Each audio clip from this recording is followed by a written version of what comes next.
So the question at hand is, how has Netflix made us watch so much TV, and how have they taken over the industry of TV? So in 2001, Netflix experienced a downhill trajectory of their sales. People were subscribing less and they were losing money. They couldn't adapt to the modern world with technology, with the internet being more prevalent in society. So what they had to do is find a way to adapt their old form, where they would send DVDs in the mail, to adapt to the internet. So in 2007, they put it on the new invention of the laptop computer, is they let people watch at home. This allowed Netflix to have a much broader scale of content. They could have anything from old television shows that had already aired on cable TV to newer television that was coming out on the day-to-day when they were releasing it a few weeks later once they earned the rights. This ultimately led them to Netflix Originals, which were Netflix-created shows that they could release all at once as a series, season by season. The way that they adapted their content allowed them to go from a failing company in 2001 to one that was live in almost 130 countries in 2017. Now, let's take a step back and let's find out what they actually did to achieve this. I think it's easiest to look at this as a timeline. Important parts of my research have to do with the narrative style and the narrative format. The narrative style will be represented by the blue star and the narrative format by the red. So this new format allowed people to watch video at home, something that was revolutionary at the time. Originally, all they could provide were old shows and movies, which were great, but people had already seen them. So as time went on, Netflix started to expand their library. This expansion can be thought of as a change in narrative style because they were allowed to provide full seasons of episodes that people could watch. That was the beginning of the binge. As people started using Netflix more and more, people began to use different lingo to describe what they were doing when they were watching Netflix. Netflix and chill does not fall under the narrative format or narrative style change, so I'm going to refer to it as something with the gold star as an influence or experience that also helped adapt Netflix. This term Netflix and chill was then, as the years went on, used in tweets, in memes, in Snapchats, in many different forms of social media, which helped grow the brand and get the name out there. This is part of the reason that it's separated from HBO and Hulu and other sites, because you don't hear about Hulu and chill, you hear about Netflix. The next few years for Netflix were all about growth. From about 2009 until 2011, Netflix gained subscribers who would pay monthly in order to watch these seasons of episodes. In this time also, Netflix began to expand to go live in many other countries. In 2013, the first Netflix original series was released. This both changed the narrative format and style because Netflix created their own show and released it as a full season. See, the way these Netflix original series changed Netflix's was people didn't have to wait each week for the first episode, the second episode, the third episode.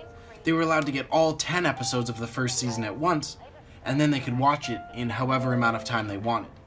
This really led to more binge watching, which allowed Netflix to take control of the media platform of online viewing because people like Hulu and other television services weren't doing the same thing. This allowed them to separate from cable because cable television could offer the same content, but they had to be stuck to this one episode every week. Instead, Netflix was able to take over viewers because they were not constricted at all by time, because they could govern their own way that they released episodes. The next important piece of the timeline starts from 2014 to 2016. And this was an important time because this is when Netflix and video on demand closed the gap. This chart shows the DVR and description video on demand, the penetration in households. Now, this bottom line represents video on demand and the top line is representing DVRs. This shows us that by the first quarter of 2016, the same amount of households had Netflix streaming as had cable television. Here, we can see that people were watching an average of 1 hour and 43 minutes of streaming per day in 2015, an increase in 10 minutes from 2014.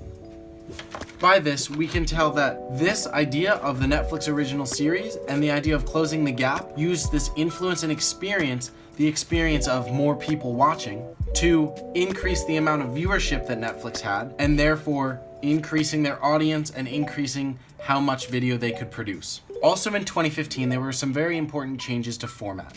From an increase to Netflix originals, to adapt video for mobile viewing, to making the mobile app and website look the same. Also, they added features such as skip intro. This idea allowed people to watch episodes, but not have to sit through and watch the credits. They could just skip through and watch what they wanted to watch.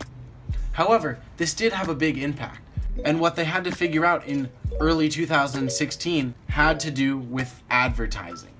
What they decided to do was change the style. And how they changed the style was, instead of having ads that played in between the narrative, they had ads that played during the narrative, and they would include product placement into the scenes.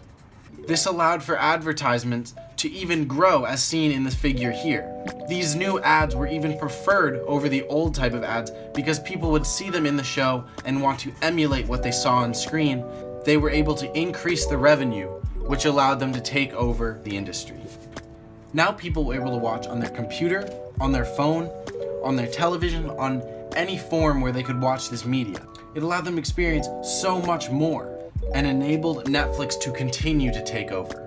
I think it's time that we get some real input from people who watch Netflix to see where they fit into the timeline. My name is Varun Ravi Kumar. I'm a freshman, and I started watching Netflix about 4 years ago.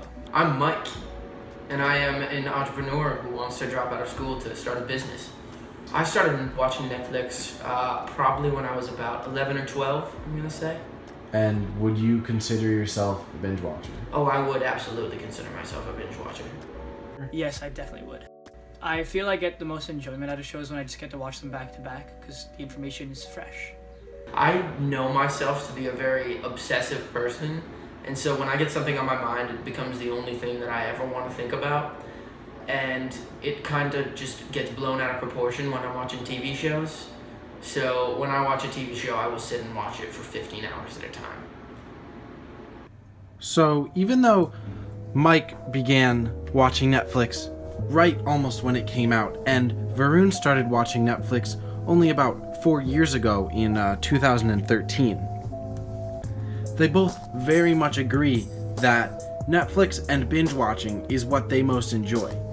This is good news for Netflix because on their investor relations page, they wrote that their main goal is for each show to learn more about what their members want and how to produce and promote effectively and positively impact the originals of their brand, taking into account what the viewers want. While they could have learned from Mike that he wants all the content at once so he can watch for 15 hours. With Varun, they've learned that he likes the information more fresh in his mind, therefore he can get that with Netflix original series. So what have we learned from all this? I think the biggest thing is that from all these changes in from format to narrative changes to these experiences of people watching, that we've learned that these small details that they're changing can have such a big impact, and they help Netflix take over. From the idea of continuity across the app and online viewing, the idea of making it so easy to keep watching, to be able to skip the introductions, to continue watching these shows. They've taken over this world of online streaming, and I can only see them growing from here. Thanks for watching. I've got a lot of Netflix to catch up on.